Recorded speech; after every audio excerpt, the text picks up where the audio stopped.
Everywhere I look, there are reminders that I only hold this job temporarily.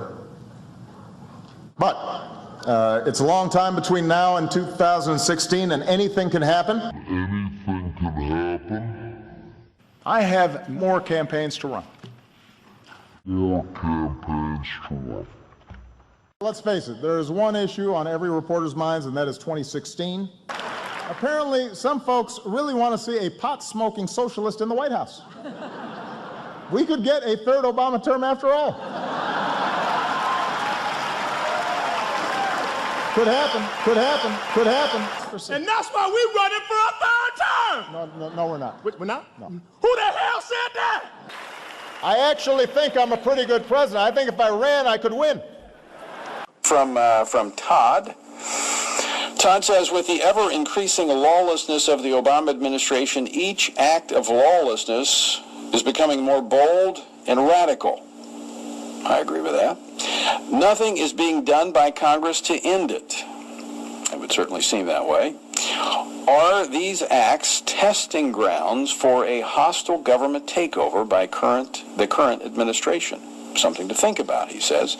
We may not have the 2016 presidential election if America does not act now.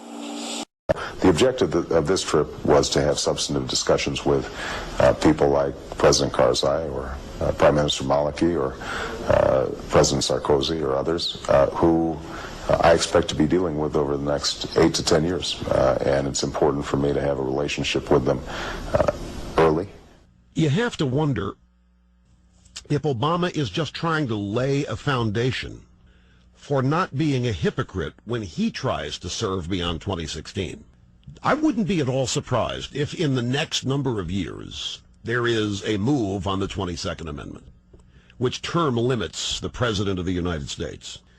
Regardless, I mean, one thing is clear here, that Obama is nothing if not a hardcore liberal. Always more sympathetic, appearing to side with the bad guys on the world stage. And I'll tell you, folks, this business about serving beyond 2016, you know, the thing that, when you look at Obama's followers, and we've discussed it here, they are a cult-like bunch. The power of the presidency, regardless of whom occupies the White House, is enormous. And this question is always asked. And the truth is the president is a lame duck. The 22nd Amendment is a terrible idea. The Representative Jose E. Serrano of New York came from the same school of thought. In January of this year, he proposed to get H.J. Res 15 past committee for the 9th time. He's reintroduced it every congressional session since 1997.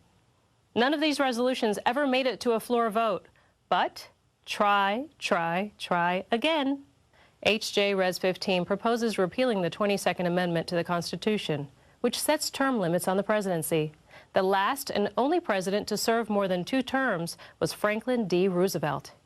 In 1945, Who would oppose Obama if he issued an executive order suspending this 22nd Amendment, allowing him to run for a 3rd term? Or who would oppose him if he found some other way to stay in office beyond the constitutional limit of 2 4-year terms? You are thinking about running for president in 2016, and I want to talk to you about that in a moment, but it has brought attention back to some of your comments, as it does to any candidate potentially running for president. You said recently that you thought that there might not actually be elections in 2016 because of widespread anarchy.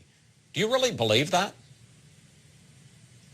Well, I hope that that's not going to be the case, but certainly there is the potential, because you have to recognize that we have a rapidly increasing national debt, a very unstable financial foundation, and you have all of these things going on like the ISIS crisis that could very rapidly change things that are going on in our nation.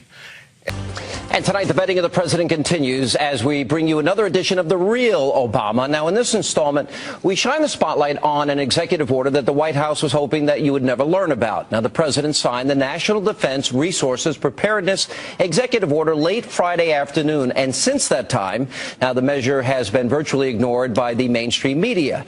Now, the order essentially gives the president of the United States absolute power over any and all American resources during both times of peace and national national crisis.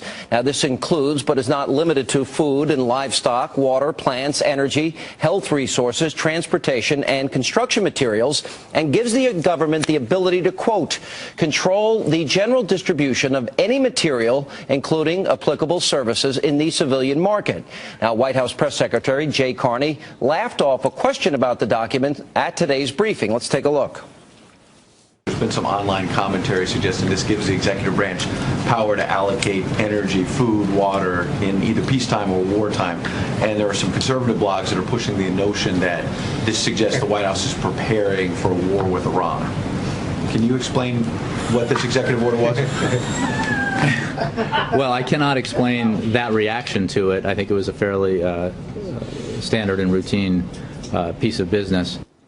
Now, not everybody's laughing about this executive order. In fact, some have suggested this would give the President of the United States the authority to declare basically martial law during times of peace. And to be sure, this is simply the latest string of actions taken by the administration that ignore the basic principles of our Constitution.